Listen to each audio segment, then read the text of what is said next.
It's no secret that families are failing. We hear through different studies and even through the news that the divorce rate is still sitting at about 50%. Other family issues include children being born into families without fathers and being born into abusive homes. There are a lot of suggestions out there to help improve and strengthen the family, but I'm going to suggest something even more simple to give some guidance and strength to the family. The family can be strengthened through a mission statement. Every family should write a mission statement because it will give you clear focus, purpose, and direction. A mission statement is exactly what it sounds like, a statement to complete a mission. The formal definition from dictionary.com is a formal summary of the aims and values of a company, organization, or individual. According to a study on businesses called Financial Management, they state that firms that do disclose a commitment to shareholders in mission statements seem to perform better in terms of stock price and operating performance. This is interesting because I would think that every company would say that they're equally committed to their customers, but openly stating their commitment to their customers and letting them share in their vision was a key element in their success. Another great study done on communities called Journal of Religion and Health states that mission statements can provide clarity of focus. The value of a community mission is that it is embodied in its membership and manifested in what its members do. Another study was done on schools, and they wanted to see if mission statements worked in overall performance of students and their educational traits. The study concluded that the schools that explicitly stated ethical content in their mission statements do actually influence the students and their ethical orientation. Both of these studies touch on the fact that although the organization originally defines the mission statement, eventually it swaps. The mission statement eventually defines what the organization and the members are all about. Going back to the first study that I mentioned on business, it also talks about what mission statements communicate to the members. It says, mission statements communicate the values the companies stand for to rally employees behind a common cause. Since I'm relating this to the family, I'm going to put it in family terms. It would state, mission statements communicate values that families stand for to rally family members behind a common cause. As I mentioned before, mission statements have a way to give clear purpose and they unite families in an emotional way. They do this because the family is working towards goals together. Now that we've discussed the need to have one and the great effect that it has on communities, schools, and even businesses, you bet that it can have a great effect on families. So let's talk about how to write one. In order to write a family mission statement, first you're going to need a title. You can do something general like the Johnson's Family Mission Statement, or you can do something creative, whatever works for your family. Then think about your personal values, beliefs, and goals, and anything else you want to achieve. As a family, come together and look through all of those written out words and come to a consensus about what works for your family mission. For example, mom, dad, and kids could sit down and write specific ideas about how they want to give service. And even though they've written down specific ways to give service, the overall theme of their mission statement could be service. So their mission statement would sound something like, as a family, we will focus on taking advantage of service. Then the family can list specific categories and ways that they can give service. So, for example, they can serve in the community, in their family, with their friends, in their church, and in any different activities that they're involved with. The key element is that the categories don't define.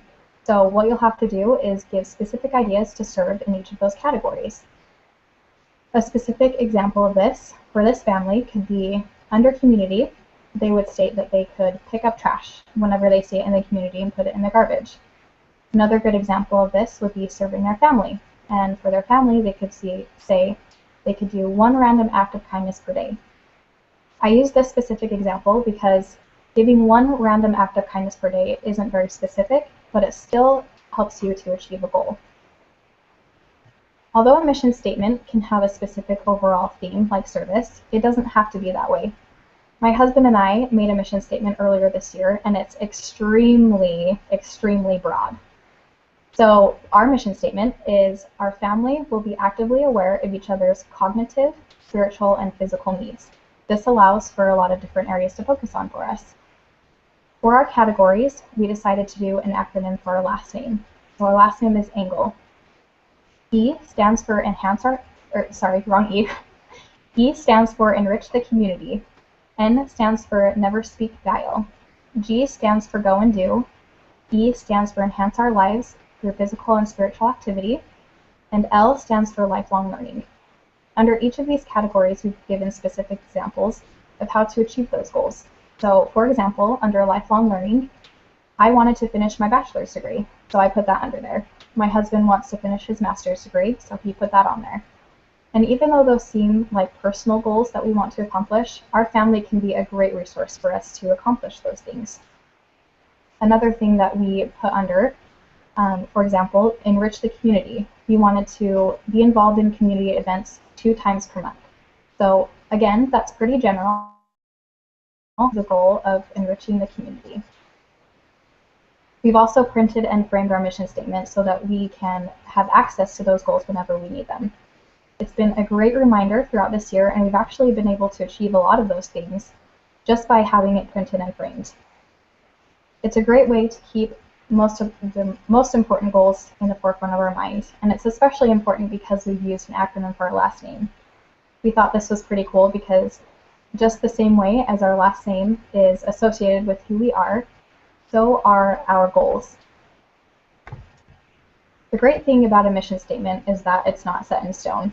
Your family will obviously change and evolve over time, but your mission statement can do that as well. The most effective thing you can do is communicate that with your family. When things change, update your family mission statement and you will have success.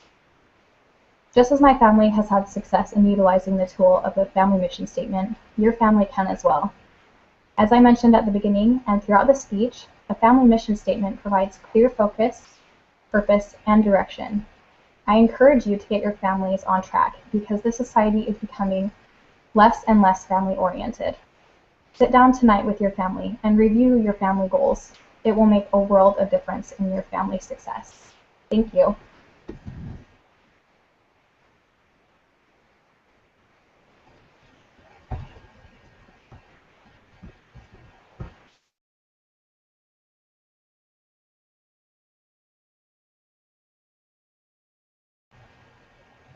Who's next? Brooke, don't forget to unmute your microphone. I just realized that. Thanks, guys. It's everywhere. Signs encouraging you to buy this, telling you why you need that. They're everywhere. When you go out shopping, what do you see? Sale, 40% off, and many other similar campaigns. Online, we are also pestered with ads. My point with the temptation to pursue materialistic desires is everywhere. It screams that it is the way to find fulfillment. However, I've learned that it is actually when we forsake the pursuit of material things and instead focus on our relationships with the Lord and others that we find true happiness and satisfaction. Unfortunately, focusing on material items seems to be becoming more and more common in our culture.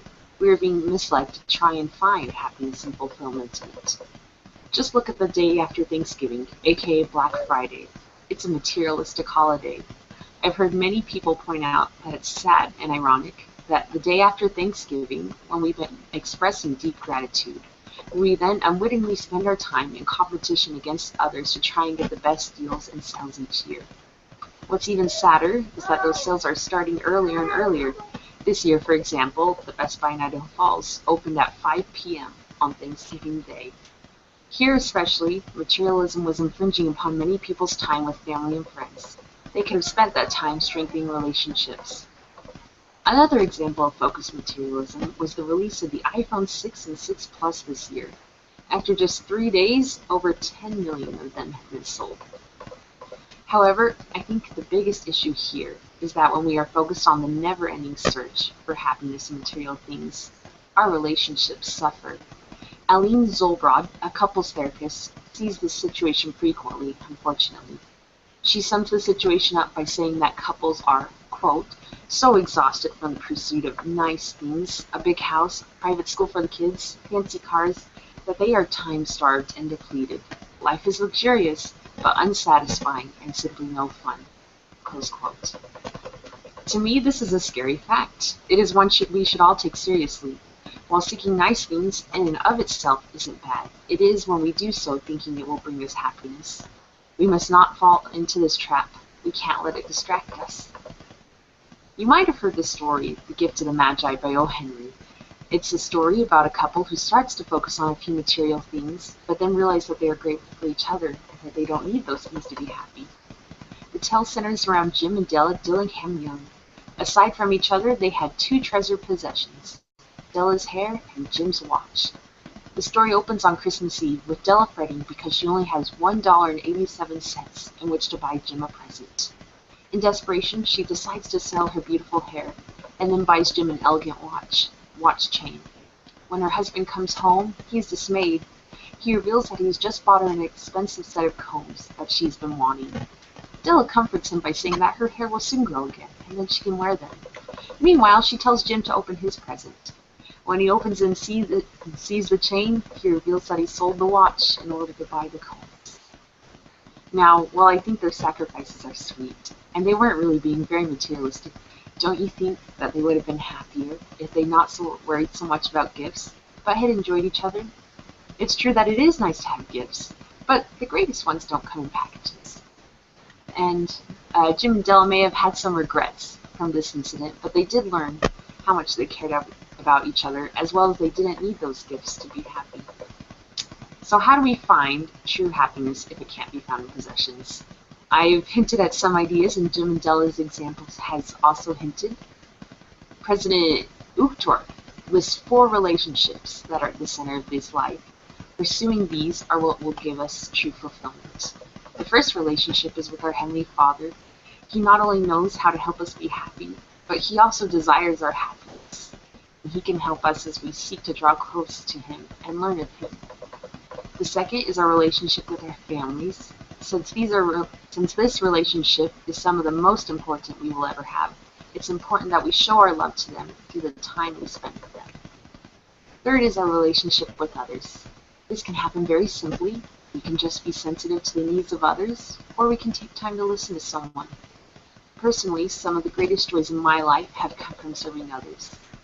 The last relationship is with ourselves. This one actually surprised me a bit, but it does make sense. It's important that we see ourselves as children of God, and that we see that divine potential we have. This encourages us to grow. There's a quote by Marjorie Hinckley that really illustrates how many of these relationships contribute to finding the deeper meaning of life. She wisely stated, quote, "I don't want to drive up to the pearly gates in a shiny sports car, wearing beautifully tailored clothes, my hair expertly coiffed, and with long, perfectly manicured fingernails. I want to drive up in a station wagon that has mud on the wheels from taking kids to scout camp. I want to be there with a smudge of peanut butter on my shirt from making sandwiches for a sick neighbor's children.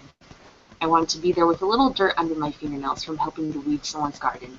I want to be there with children's sticky kisses on my cheeks and the tears of a friend on my shoulder. I want the Lord to know I was really here and that I really lived." Close quote. Marjorie Hinckley stated the heart of the problem perfectly.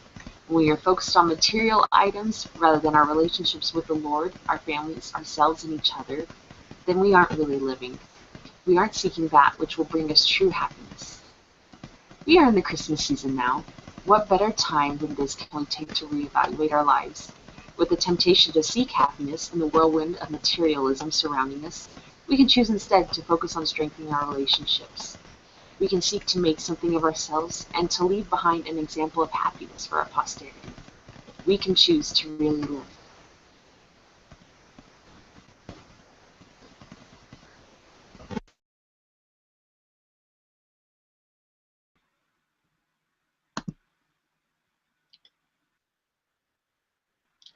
How to effectively fight crime is an age-old question. Today I'd like to explore alternative ways to fight crime rather than our typical law enforcement approach. First, I'd like to explain what I call the failed 911 approach to fighting crime. Since the beginning of civilization, we have always hired professional crime fighters in one sense or the other to take care of all crimes around our communities. As time progressed, 911 was developed as a way to report crime to police so that they could quicker respond to to crimes that were happening. At first, 911 was used for all types of crimes, including minor vandalism to bigger crimes. Police were constantly trying to promote that they had rapid response to calls. Everything was being done to improve the response time that police had to 911 calls. Eventually, however, police were overwhelmed with the calls that were coming in and with the minor crimes that were coming in on these calls. Because of this, they decided to make a public announcement that 911 should only be used for emergencies and not for minor crimes. The benefits of the 911 approach, however, were that cops were more involved with neighborhoods and communities. Because they often responded to minor calls, they were able to talk to lots of neighborhoods and see what kind of things that specific neighbors were worried about in their communities.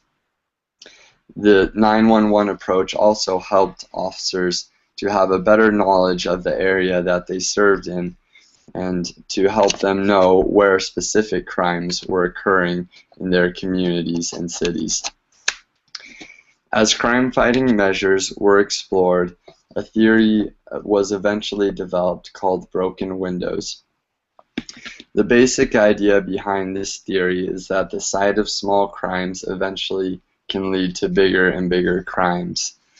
Let's imagine for a second that we're walking down a street and we come across an apartment complex that has several broken windows on the side of it. And let's say, for our purposes, that it's an abandoned apartment complex. So nothing is being done to help repair these broken windows in any way.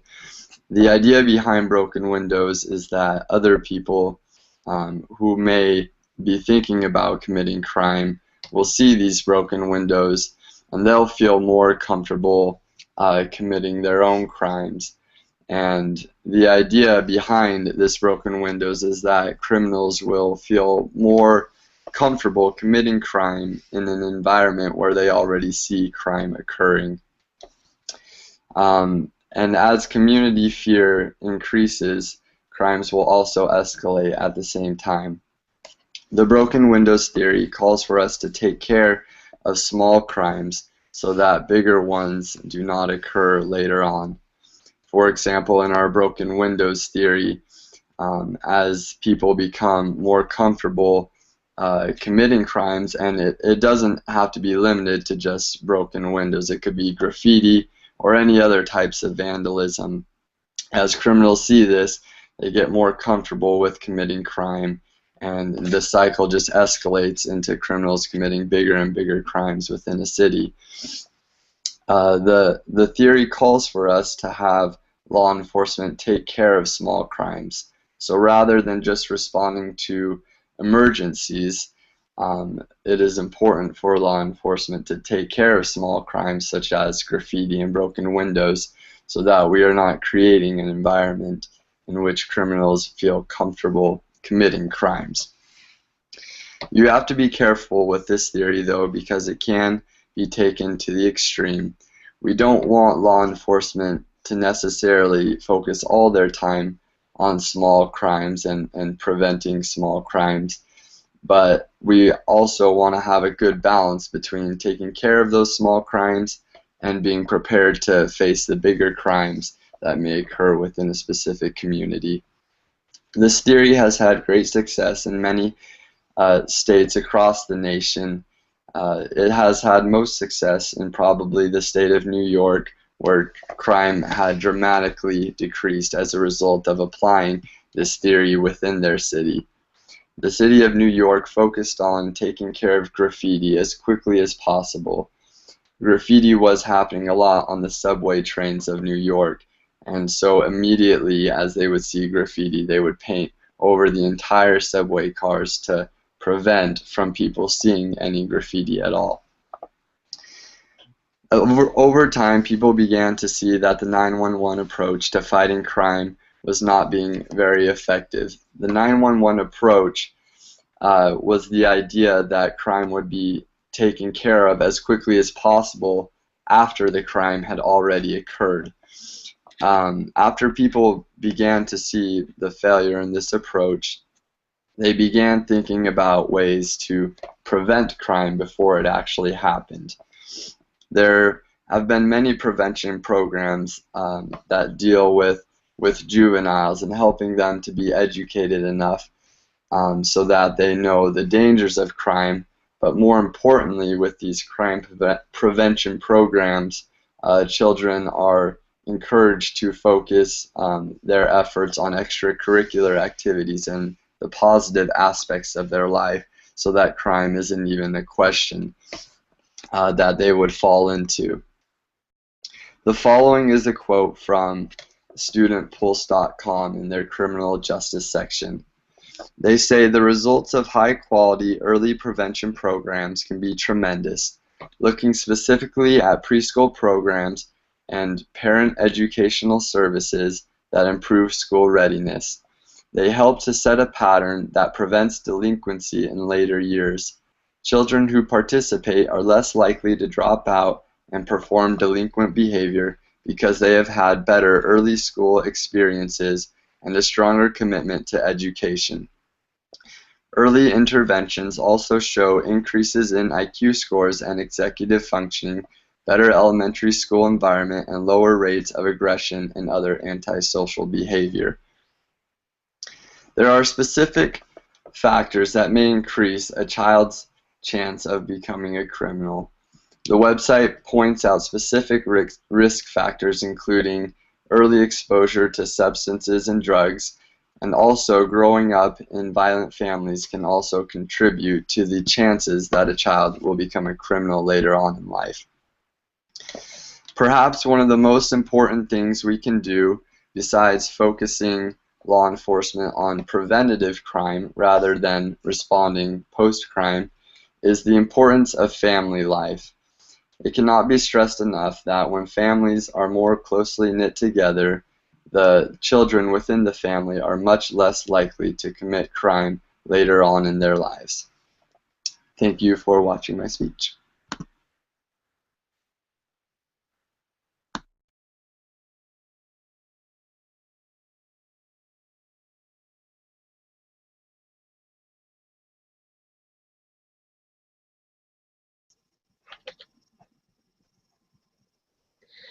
Jerry was the kind of guy you love to hate. He was always in a good mood and always had something positive to say. When someone would ask him how he was doing, he would reply, "If I were any better, I would be twins." He was a unique manager because several of his waiters followed him around from restaurant to restaurant. The reason the waiters followed Jerry was because of his attitude. He was a natural motivator. If an employee was having a bad day, Jerry was there telling the employee how to look on the positive side of the situation. One day, Jerry was asked, "You can't be positive all the time. How do you do it?" Jerry replied, "Each morning I wake up and I say to myself, Jerry, you have two choices today. You can choose to be in a good mood or you can choose to be in a bad mood. I choose to be in a good mood. Each time something bad happens, I can choose to be the victim or I can choose to learn from it. I choose to learn from it. And every time someone comes to me complaining, I can choose to accept their complaining or I can point out the positive side of life. I choose the positive side of life." Jerry said, "Life is all about choices. When you cut away all the junk, every situation is a choice. You choose how you react to situations. You choose how people will affect your mood. You choose to be in a good mood or a bad mood. The bottom line is, it's your choice how you live your life." I am someone who tries to think positively every day, and I strongly believe that everyone should start their day out with a positive thought. Positive thinkers are able to cope better with stress. Researchers have found that when optimists encounter a disappointment, such as not getting a job or promotion, they are more likely to focus on things that they can do to resolve the situation, rather than dwelling on frustrations or things that they cannot change. They will devise a plan of action and ask others for assistance and advice. Pessimists, on the other hand, simply assume that the situation is out of their control and there is nothing that they can do to change it. Optimism can also help improve your immunity. Researchers have also found that people who are optimistic about their specific and important part of their lives, such as how they are doing in school, exhibit a strong immune response than those who had more negative view on the situation. Positive thinking is also good for your health and well-being. It's unclear why people who engage in positive experiences show health benefits, but one theory is that having a positive outlook enables you to cope better with stressful situations, which reduces the harmful effects of stress on your body. And it's also thought that positive and optimistic people tend to live healthier lifestyles. Pessimists may neglect themselves. Dr. Peterson at the University of Michigan has found, for example, that people who are pessimistic exercise less than do optimists. On a checklist of health habits, they were much more careless about their health than were the optimists, and the pessimists reported twice as many colds and doctor visits during the year as the optimists did. Positive thinking doesn't mean that you keep your head in the sand and ignore life's less pleasant situations. Positive thinking just means that you approach unpleasantness in a more positive and productive way. You think the best is going to happen, not the worst. Self-talk is the endless stream of unspoken thoughts that run through your head. This automatic thought can be positive or negative. Some of your self-talk comes from logic and reason, and other self-talk arises from misconceptions that you create because of lack of information. We need to learn how to identify the negative thinking, and here are 4 ways that many people self-talk. 1, they filter. For example, you get all of your homework done for that day early, but instead of thinking positively about it, you think of how much homework you have for the next day. Other people personalize, such as a date was canceled, then you blame yourself, thinking that he or she did not want to be with you, when that was not the case at all. They catastrophe. Your hair is not doing what you want it, so you think the entire day is ruined. They polarize, and there's no middle ground. There are things that either are really great or they just completely suck. Wouldn't it be nice to go to bed without worrying about what the next day is going to be like, instead of thinking that tomorrow will be an awesome day? Wouldn't it be nice if we could all feel healthy and have the energy we need to walk up to campus? Wouldn't it be great to only have 1 doctor visit a year, and that's because it's the checkup, the yearly checkup? For those who are single, wouldn't it be great to find a person who is just as positive or even more positive than yourself? And for those who are married, wouldn't it be great to have a spouse who's happy just simply because you're happy? We need to focus on the positive thinking. Continuously check yourselves throughout the day to make sure that your thoughts are in the right direction. Be open to humor. Follow a healthy lifestyle and surround yourself with positive people. Practice positive self-talk instead of negative. One thing I like to do is have sticky notes. I usually have them around the mirror in my bathroom, and sometimes I put them up on my monitor while I'm doing schoolwork. These are a few of my favorites. A strong positive attitude will create more miracles than any wonder drug. Another is don't forget to be awesome. One that's in my son and daughter's room, I have it in vinyl written up on one of their mirrors. It says, "I don't have time to be sad or mad. I'm too busy being awesome." And when I have had a bad day, I like to look at this one saying, "Every day may not be good, but there is good in every day." Now back to our story about Jerry.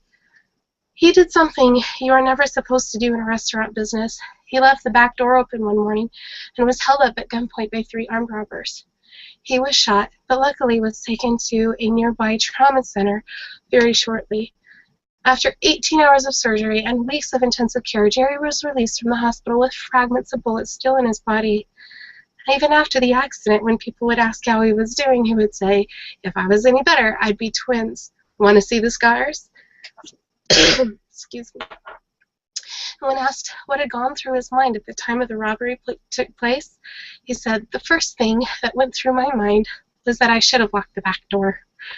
Then, as I lay on the floor, I remembered that I had 2 choices. I could choose to live, or I could choose to die. I chose to live. The paramedics were great. They kept telling me I was going to be fine, but when they wheeled me into the emergency room, I saw expressions on their faces, the doctors and nurses, and I got really scared. In their eyes, I read, 'He's a dead man.' I knew I needed to take action." Well, there was a big burly nurse shouting questions at me, and she asked if I was allergic to anything. "Yes," I replied. The doctors and nurse stopped working immediately as they were waiting for me to reply. As I took a deep breath and yelled, "Bullets!" Over the laughter, I told them I choose to live. Operate on me as if I'm alive and not dead. There's something we can all learn from Jerry's story. We have a choice. We can choose to be in a good mood or we can choose to be in a bad mood. Each time something bad happens, we can choose to be a victim or we can choose to learn from it. And every time someone comes to us complaining, we can choose to accept their complaining or we can point out the positive side of life. Now, I'm going to issue you all a challenge. It's a simple task, but it can be hard to complete. For each day next week, I challenge you to make a choice. Every morning, choose to be in a good mood and start your day off with a positive thought. Thank you.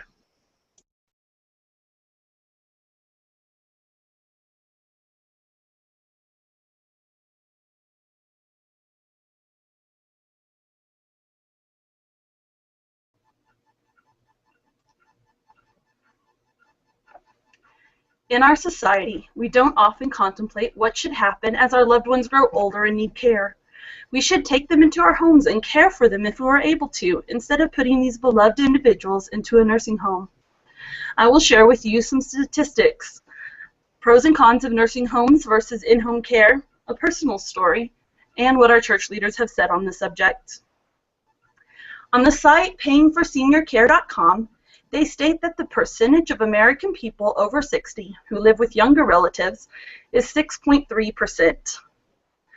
In contrast to that, in Japan, the percentage of people over 60 who live with younger relatives is 70%.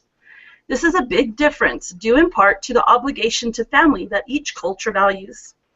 A problem today is that people in America and all over the world are living longer on average. Where will they live as they grow older and require more care?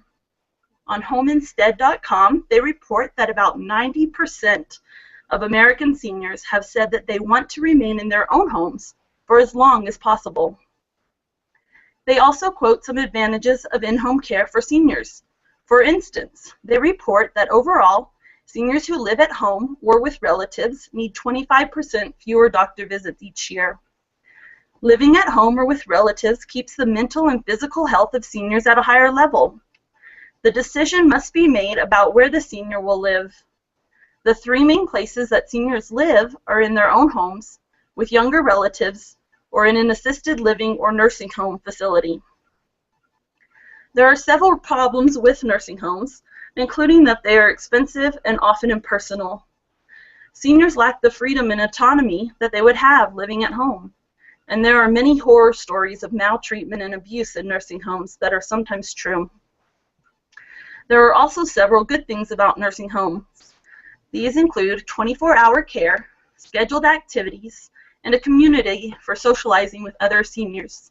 However, these good things can also be done at home with training, planning, and the use of community senior centers. Some of the great things about seniors being cared for in their own homes or living with relatives include having a higher quality of life, experiencing more freedom and autonomy, and seniors get to stay in their homes that they have created memories in, or move in with loving and caring family members. Some problems with home care may include that seniors might feel like a burden on their family members. They may require more care than can be provided by the family, or the family may need to rearrange or make room for the senior, or travel to care for them in their own home. My mother-in-law, Faye, is blind, has limited mobility issues, diabetes, and lives with my husband and me. She has experienced harsh words and rough treatment by staff in a nursing home. After about 3 months, she decided she was done with that, and she went to live in an assisted living facility. She became very frustrated with trying to get around the apartment by herself since she couldn't see where she was going and she often got lost. After 2 days, she called one of her sisters and asked to live with her. Her sister is also older and could not give Faye the amount of care she really needed, but Faye says it was better than the nursing home and the assisted living apartment. A couple of years after these incidents, my husband and I met and were married. 1 year after we were married, we were able to convince my mother-in-law to move in with us. I quit my job at a daycare to stay home and care for her. I've been doing that for 3 years now, although it can be frustrating at times. We are so blessed by her sweet spirit and contagious humor about life. She is very grateful to have a home to be in where she feels love and appreciation and safety, and for the good things that she brings to our family dynamic. You may be saying this is all well and good, but what counsel have the prophets and church leaders given us? Well, President Vinson in 1989 declared, quote, "We repeat a scripture from Psalms, cast me not off in the time of old age, forsake me not when my strength faileth." We encourage families to give their elderly parents and grandparents the love, care, and attention they deserve. When the elderly become unable to care for themselves, even with supplemental aid, care can be provided in the home of a family member when possible, close quote. President Vinson is saying that we need to care for our seniors, honor them, and include them in our family. We need to strengthen them and care for them when they can't do those things for themselves. Dallin H. Oakes, in his talk entitled "Honor Thy Father and Thy Mother," said, quote, "When aged parents who are not able to live alone are invited to live with their children, this keeps them in the family circle and allows them to continue their close ties with all family members. When a parent lives with one child, the other children should make arrangements to share the burdens and blessings of this arrangement," close quote. Keeping seniors in the family circle is so very important. Seniors who are kept in the circle feel more love, worth, and acceptance, and less loneliness, isolation, and abandonment. Brother Featherstone in the October 1974 General Conference said this, quote, "The family should do all they can. Those who have mothers and fathers who are confined should care for them by furnishing those souls' needs such as love, care, and tenderness," close quote. It is our responsibility to care for our aging loved ones, whether that's in their home, our home, an assisted living facility, or a nursing home. Depends on each individual situation, but we should do our best to try to allow our loved ones to live at home or with relatives if at all possible. We all have family members who are elderly or growing older. Whether they can provide for themselves at this time or are already being cared for by others, you should evaluate your life and your gratitude for these great people who came before you and made your life possible. Is there any way that you can give back to them, enrich their lives, or show them more love and concern? If you were old and needed care, would you like to be with your family in your last days or in a facility? As you contemplate these questions, examine what you can do now and in the future to provide your loved ones with a better quality of life. Seniors may need reassurance that they are not a burden and you welcome their presence in your home. Counsel with your family and come up with a plan of action now to care for those who have come before you. They have sacrificed so much to give you the best life they could. Shouldn't you do the same thing for them?